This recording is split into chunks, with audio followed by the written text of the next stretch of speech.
Assalamualaikum dear students, you are watching Learn English with Cab, and today once again we are going to sort out a riddle.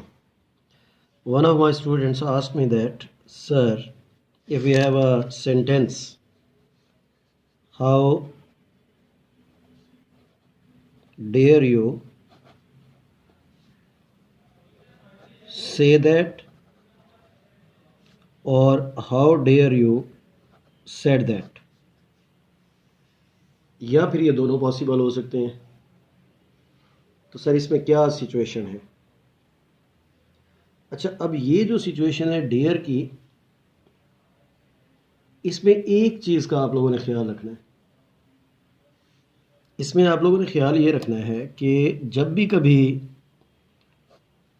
Subject से पहले dare आ जाए या not से पहले dare आ जाए, तो इसका मतलब है कि वो डेयर जो है वो मॉडल का काम कर रहा है। ठीक है जी। डेयर यानी कि मेन वर्ब के तौर पर भी यूज़ होता है, और डेयर जो है वो हेल्पिंग वर्ब यानी कि ऑक्सिलरी मॉडल के तौर पर भी यूज़ होता है।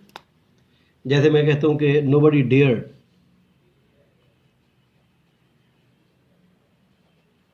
nobody dared to ask any question। ठीक है जी। अब यहाँ पर आपके पास nobody सब्जेक्ट है और ये dared है, और इसके बाद आगे टू इन्फिनेटिव है, कोई मेन वर्ब नहीं आया, एक्शन वर्ब नहीं आया। तो यहाँ पे अगर आप पीछे वाले उसमें देखें तो एक्शन तो सी में है या सेड में है, तो डेयर का फिर क्या रोल है? डेयर यहाँ पे मॉडल का काम कर रहे हैं, और मॉडल्स के बारे में हमने एक जनरल रूल पढ़ा था, इफ़ यू रिमेंबर। हमने कहा था कि models are followed by basic form of verb. Models are followed by basic form of verb.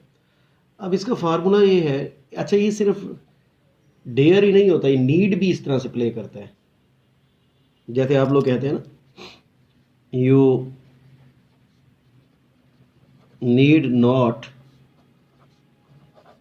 To go there, और you need not go there.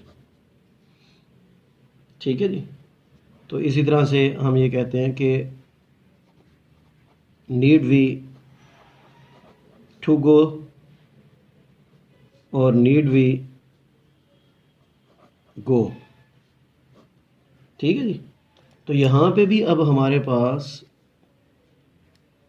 ये जो नीड है, इसको गौर करें ज़रा, ये सब्जेक्ट से पहले आ गया, यहाँ पे इस नॉट से पहले आ गया। आपने कभी गौर किया है कि जितने भी आपके पास ऑक्सिलरीज होती हैं, ये सारी सब्जेक्ट और नॉट से पहले आती हैं। मेन वर्ब कभी भी नॉट से पहले नहीं आएगा।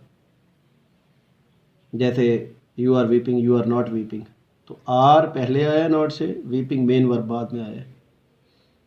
समझ रहे हैं? They are leaving for Lahore, तो लीविंग बाद में आया है, आर पहले आ गया। इस तरह से they are not living for Lahore, तो नॉट से पहले आर आ गया।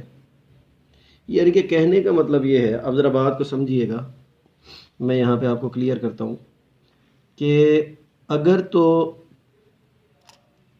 नीड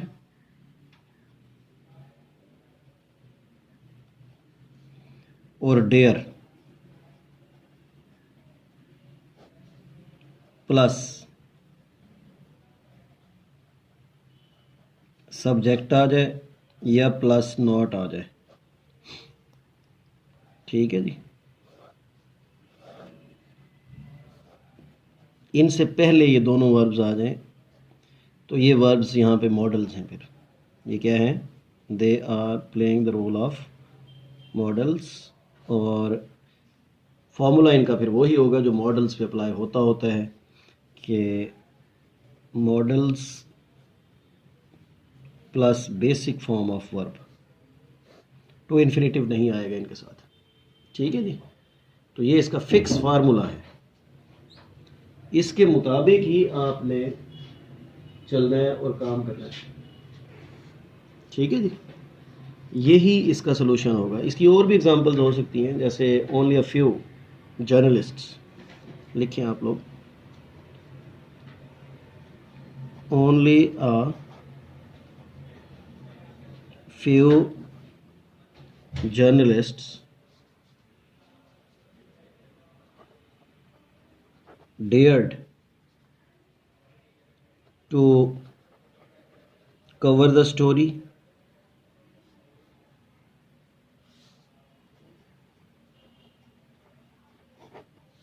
या कवर द स्टोरी। तो अब इसमें एक्शन क्या है? एक्शन तो डेयर्ड है। ये जो ओनली अ फ्यू जर्नलिस्ट है, यानी कि सब्जेक्ट तो जर्नलिस्ट है, तो इसका मतलब ये मेन वर्ब का काम कर रहा है। मेन वर्ब का काम कर रहा है तो टू इन्फिनेटिव आएगा। ठीक है जी। लेकिन यहाँ पे ये देखें कि नीड सब्जेक्ट से पहले आ गया, तो इसका मतलब है कि बेयर इन्फिनेटिव, यानी कि बेसिक फॉर्म ऑफ वर्ब आएगा, ये टू इन्फिनेटिव नहीं आएगा। ठीक है जी। इस तरह से ऊपर हमने कहा यू नीड नॉट, नॉट से पहले आ गया तो इसका मतलब है गो आएगा, टू गो नहीं आएगा। नोबडी डेयर्ड टू आस्क आएगा, यहाँ पे आस्क नहीं आएगा। ठीक है जी। हाउ डेयर यू से आएगा, यहाँ पे सेड नहीं आएगा। समझ रहे हैं बात को? हाँ, अगर तो सब्जेक्ट से पहले आ जाए, जैसे if I say that, how dare you, how dare you accuse her of lying। यहाँ पे एक्सक्लेमेशन भी हो सकती है और क्वेश्चन मार्क भी हो सकता है, दोनों हो सकते हैं। तो अब यहाँ पे देखें ना, ये सब्जेक्ट है, ये पीछे डेयर आ गया, तो इसका मतलब है कि आगे बेसिक फॉर्म ऑफ वर्ब आएगी। ठीक है जी। तो यही इसका रूल होता है नीड और डेयर का। ठीक है जी। नीड और डेयर जब एज एन ऑक्सिलरी यूज़ हों तो फिर ये मॉडल्स कहलाते हैं, और जब ये मॉडल्स हों तो इनके साथ आप बेसिक फॉर्म ऑफ वर्ब लगाएंगे। लेनी that was all from my side for today. Thank you very much for watching learn English with Cab. Will see you tomorrow इंशाल्लाह। Take care. अल्लाह हाफिज़।